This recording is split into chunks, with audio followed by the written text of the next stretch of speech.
Schneid's zusammen, dass es was wird. Yo, baby. If you'll let me use that word, of what can happen Preview. after. I love that word. Okay, to close the segment, I'm going to say another irony. I know that you, sir, from the Church of Satan, had two personal friends that had this kind of experiences, and they were both benign and good. Mm-hmm. What do you make of that? Nothing particular. I think. Doesn't it make you like, you know? I think it's kind of No, I think interesting the mind has infinite capabilities of telling itself different things, and it tells people what they want to hear, or it tells people what they want Only to hear. conscious. Subconscious doesn't tell you what you want to hear. Conscious mind. Well, it didn't tell you what you wanted to hear. It tells some people what they want to hear. Not if you're in a coma, it can. As a physician, I know that.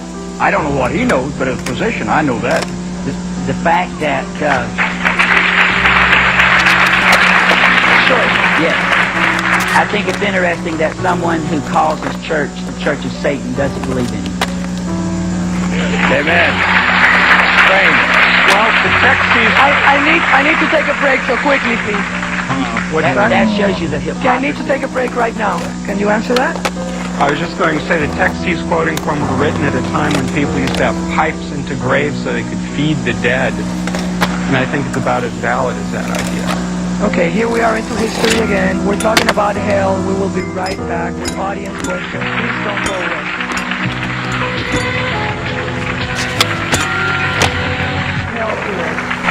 Yes, sir. Good evening. For Pastor Johnson, please. God has named Satan two names, ashes and defeated foe.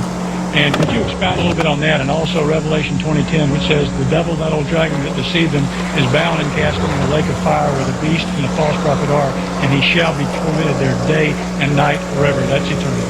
Right. Well, he's not only called those things, he's also called Lucifer, which means light bearer. And you'll notice that in many satanic rituals there are lightning symbols, and there's Luciferian types of things. A lot of times the devil doesn't have a red suit on with horns coming out his head and a long pointy tail with a pitchfork in his hand, but he looks very reasonable and he's beautiful.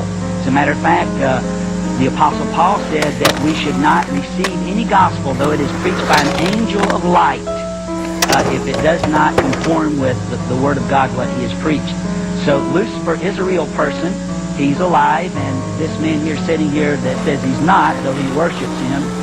Boy, can you clarify that? Because people are here saying it's confusing. And you're saying you don't worship, your church does not worship Satan. And explain it in a way that we can understand it. Okay, that it's symbolic. Okay. Satan represents everything instinctual, carnal, represents nature, represents everything that's the polar opposite of Judeo-Christian values, which are just anti-life values on the face of the earth. And life is so dysfunctional today because we've been under this for the past 2,000 years. I'm sure all of the babies that have been murdered on ritualistic altars of satanic worship would disagree with that. What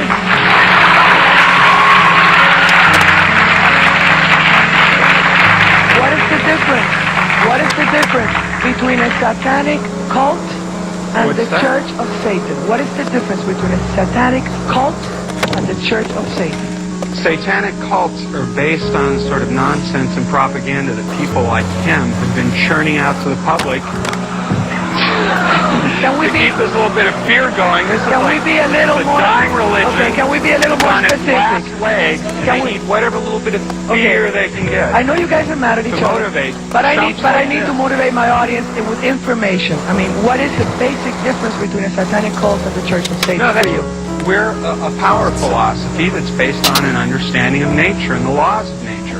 A satanic cult, it has its roots in Judeo-Christian mythology, and the sort of baby-killing, cat-killing stuff has been made up by people like this, and there's no evidence for it anywhere. Dr. Gutierrez. Okay, I think it's important. You said it's symbolic, and for you, the Church of Satan is your symbol. For you, your symbol is Christ. For me, my symbol is a higher power greater than myself, who is a positive higher power, who is not Christ. Each of us has our own symbol of that representation of goodness and evil.